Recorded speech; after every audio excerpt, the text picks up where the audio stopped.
This is Todd Toback, and boy, do we have a special episode today. Today, we have Ash Patel, another guy who started out in the corporate world and obviously thought that there was more, had multiple side hustles, and now owns a multi seven-figure portfolio, but not in any particular niche in real estate, something in the commercial real estate space outside of apartment buildings. You know, a lot of single family guys and gals say, you know what, I want to do apartment buildings.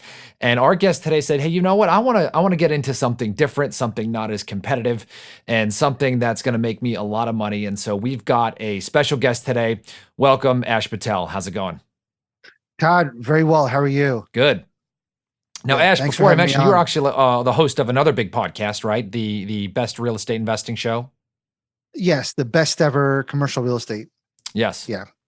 So, by the way, if you guys want to go and check out Ash on his own podcast, that is awesome. But today, it's all about what Ash has to teach you guys. So, tell us a little bit about your background in 60 seconds or less, and what pushed you into this niche of commercial real estate. Yeah. Todd, so born and raised in Jersey, went to school in Indiana, got a job in Cincinnati. I did the corporate thing for 15 years, always had side hustles. Some made it, some didn't. But as the years went on, I started making more and more money in the corporate gig, and it became harder and harder to leave. So it wasn't until 2009 I left. I found commercial real estate. First property was a mixed use building. I was able to see how residential tenants destroy my property and how commercial tenants improve it. I had a store owner that replaced, all the HVAC in his shop, $30,000 bill on his dime, remodeled his own bathrooms, redid the flooring, lighting.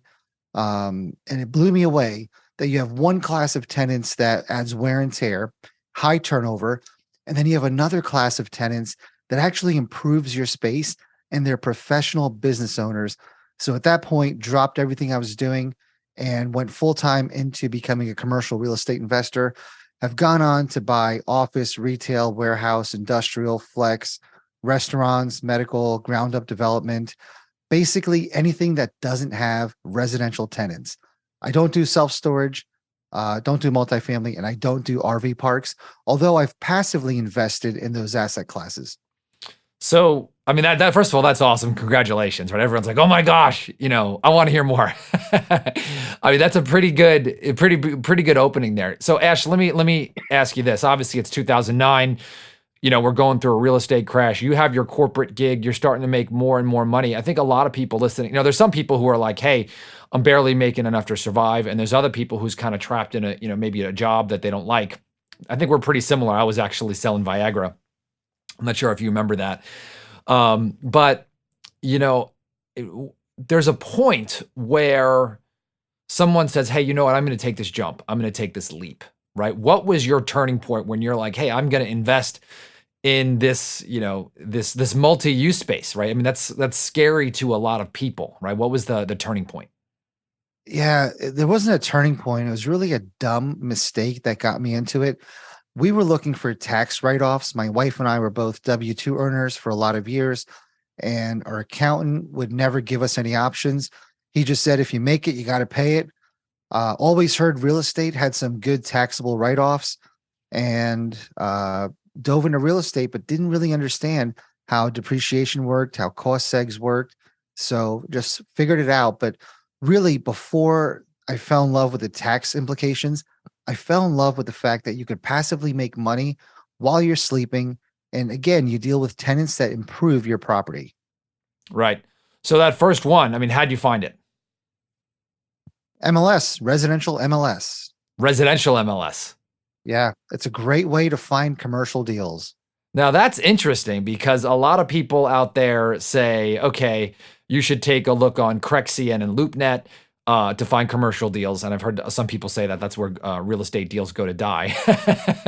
but for some Yeah. reason, and I think I know where you're going with this, but I'll let you say this. Why would you find commercial real estate deals on the multiple listing service, Ash? Todd, if you approached a residential realtor and said, hey, I've got this office building or this strip mall, can you list it? What's their answer going to be most of the time? Yeah, I'd love to do it. Even though they may not have experience in doing it. They want to get their feet wet. They want a commercial deal under their belt. So they often list properties, and usually the way it happens is, hey, realtor, you're selling my house. By the way, I got this commercial building. Can you list that for me too? Sure. So whenever residential realtors list commercial properties, they often use comps, which doesn't work, right? Commercial properties, we use NOI and cap rates. Mhm. They don't understand that. They've never been taught that. So commercial buildings, when priced by residential realtors, are often mispriced. You can get great deals by looking at residential MLS for commercial deals. Mhm. Can you explain really quick what NOI is and cap rate? Yes, net operating income. It is basically your net income before debt service and divided by the purchase price. That equals the cap rate. Okay. And then the NOI is basically how much money the property is making, right? If you look at it as a business, basically the net profit.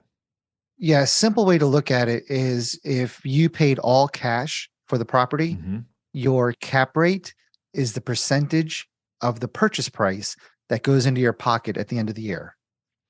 So tell us a little bit about why, somebody would say, okay, these other properties, because a lot of residential guys, right? They're going to say, okay, well, obviously comps, this is what I'm used to, right? Why would someone, why do commercial investors look at NOI? Why does that determine the value? Can you talk a little bit more about that for just a lot of people who may be thinking, hey, I don't know anything about commercial real estate? Yes. So the reason comps don't make sense, you can have two identical buildings right next to each other. One could be a mom and pop grocery store, and one could be a Dollar General. There will be $1 million price difference between the two because you're buying an income stream from a credit tenant. So the mom and pop business can go out of business at any time, right? They have a year lease, a 5-year lease, whatever it may be. They may have a personal guarantee, but there's not much behind that guarantee often. And if your mom and pop tenant goes out of business, are you really going to sue them? No, right? If Dollar General decides they're going to close that store, they're still tied to a 10-year lease and they still have to pay. They don't have a way out of it. So you're buying a guaranteed income stream for the life of that lease. So basically, someone's looking at, yeah, they're basically looking at buying an income stream and basically looking at a return on their capital. Correct. And, it's almost like having Derek Jeter in your apartment complex, right? That might increase the value. People may want to live there. While our Derek Jeters are Dollar Generals and Chipotle's and Starbucks. Right.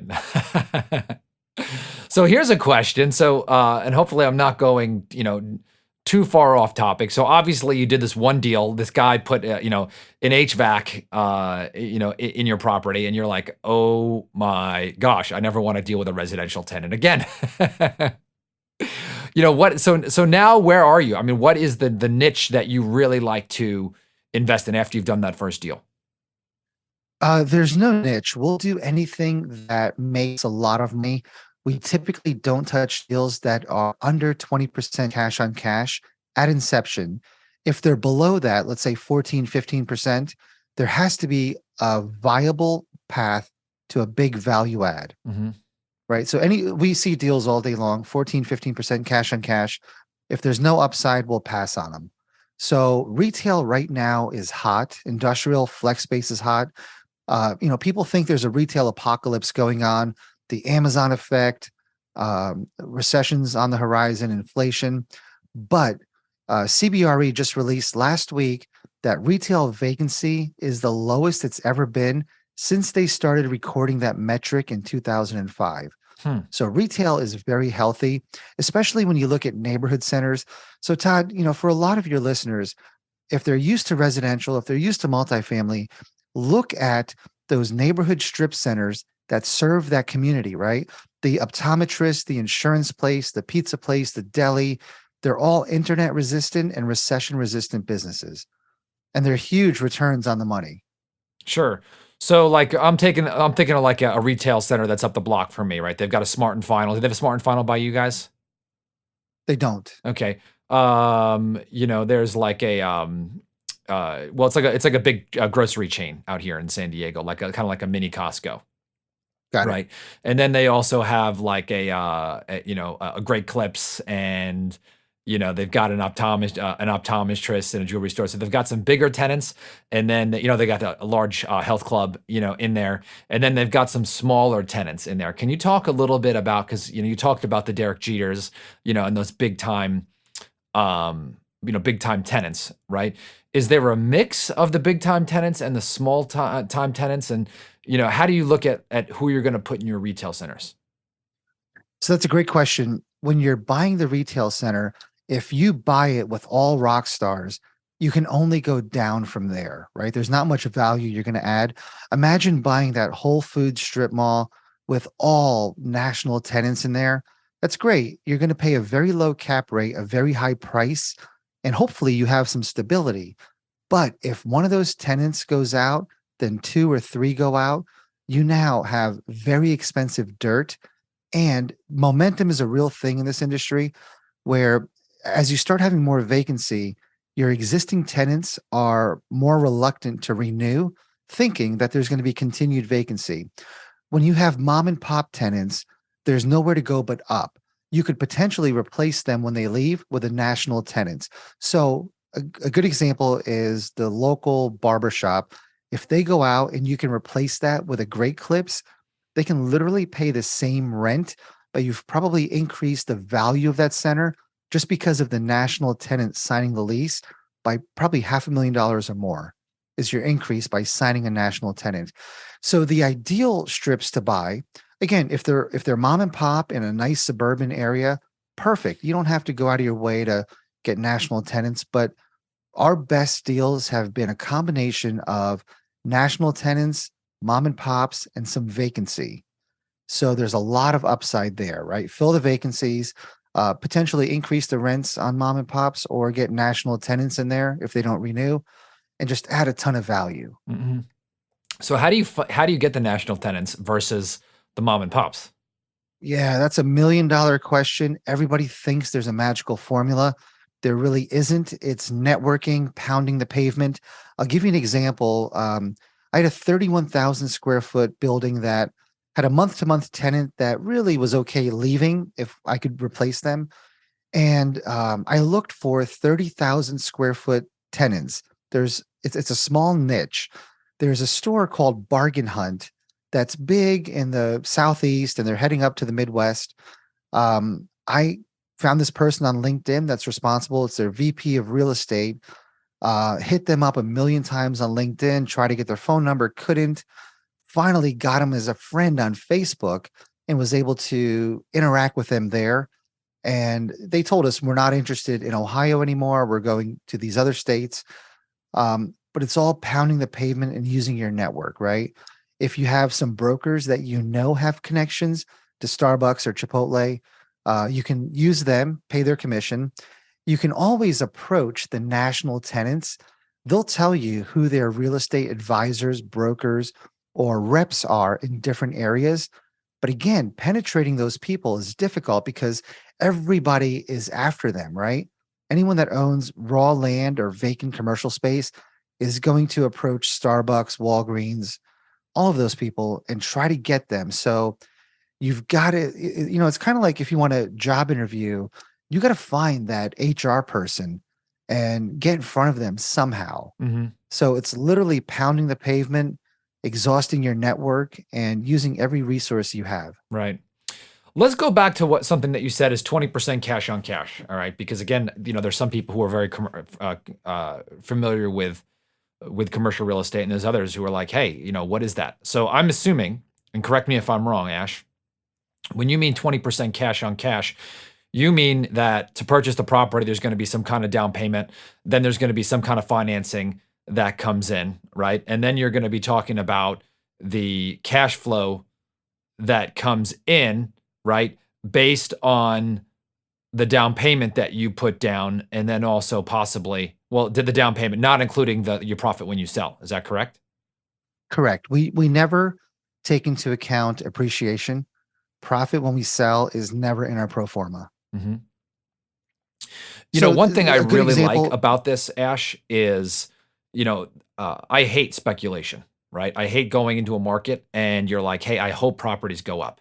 Because, that's like gambling. Now, obviously, you wanna buy well-located properties in good metros and, where you see population coming in. I think that's always a good idea. But the one thing that I really like that I talk about a lot on this podcast is that this is a business, right? And that you can force the value of the business to go up the better you run it, right? So, you going out and finding, let's say, a national tenant, keeping vacancies to, low, increasing the momentum in a positive direction is a way of you looking at this as I'm operating a business and increasing the value of that business because of the way that I'm behaving, right? Which I just love.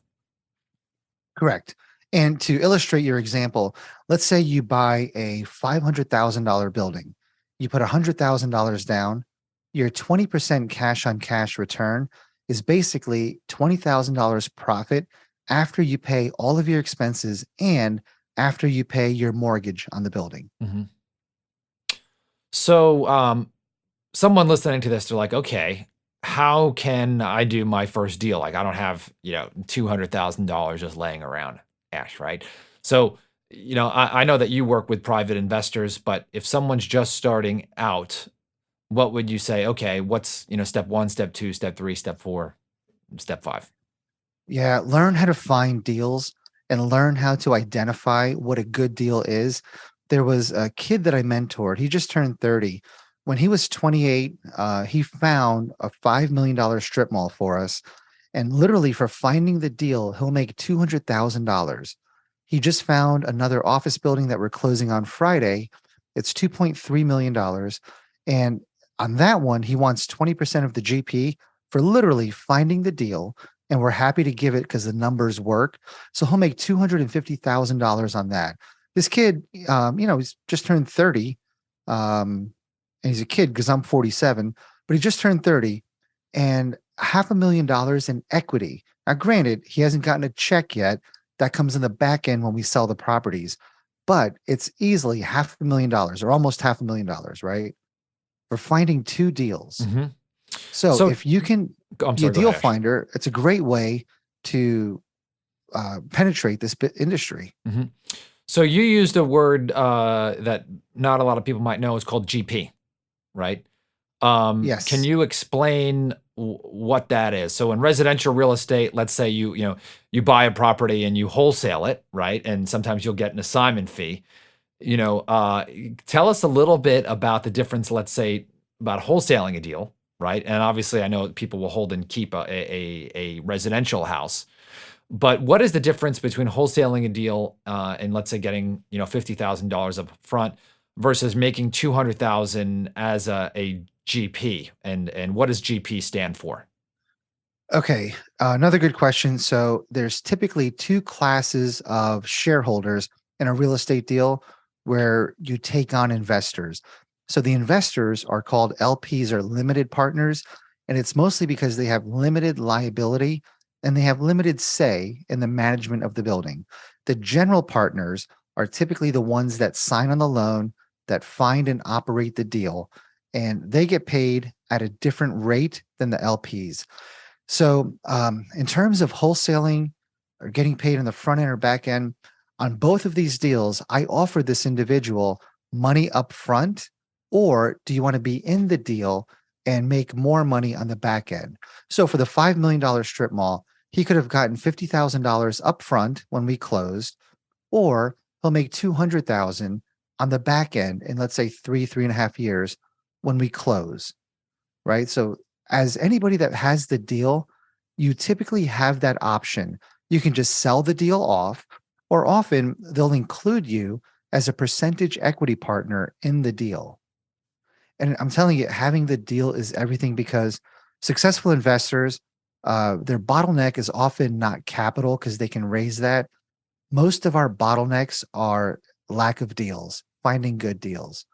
So for somebody in their 20s or somebody, even in their 40s that may not have a lot of capital or knowledge, like be an expert in finding deals. It's free, Right. right? I mean, get out there and learn how to find great deals, regardless of the asset class. It can be a single family house. It can be a duplex, 30-unit apartment building. There's always going to be somebody that wants that deal. You can sell it or partner with them. Right. You know, what I love about this is you can go find a deal, right? It doesn't take cash or credit. And if you were like worrying about, if you're worrying about like proof of funds or something like that, you could find someone who you might want to partner with, right? And maybe they'll proof up for you, right? Give you a proof of funds in advance of doing that. And that's what I love about that. Now, the cool part about that is if you can control the deal, you're not committed to partnering with any set individuals, but once you have control of that, you can make that decision, which I think is pretty awesome, right? If you get it under contract. Absolutely. Yeah. And again, 30-year-old making a ton of money by finding deals, Right. right? You do 5 of those, that's like $1 million a year. Yeah. And he has no liability, right? I signed on the loan, I put up the down payment. So he has no risk, only reward. Right. So now, here's an interesting question. So when you go in with your down payment, right? Does your down payment money go on the LP side or the GP side? I know that's an advanced question. Yeah, no, that's a good question because a lot of people will raise all of the money they need. I typically like having a 50% LP share. So I put up 50% of the money and then I raise the other 50%. Got it. So, I mean, I want in on my own deals. Yeah. I believe in them. But I know at some point I'll run out of money. So I take on investors now so that when that day comes that I run out of money, I've already got a number of happy investors that are confident in investing in future deals. Right.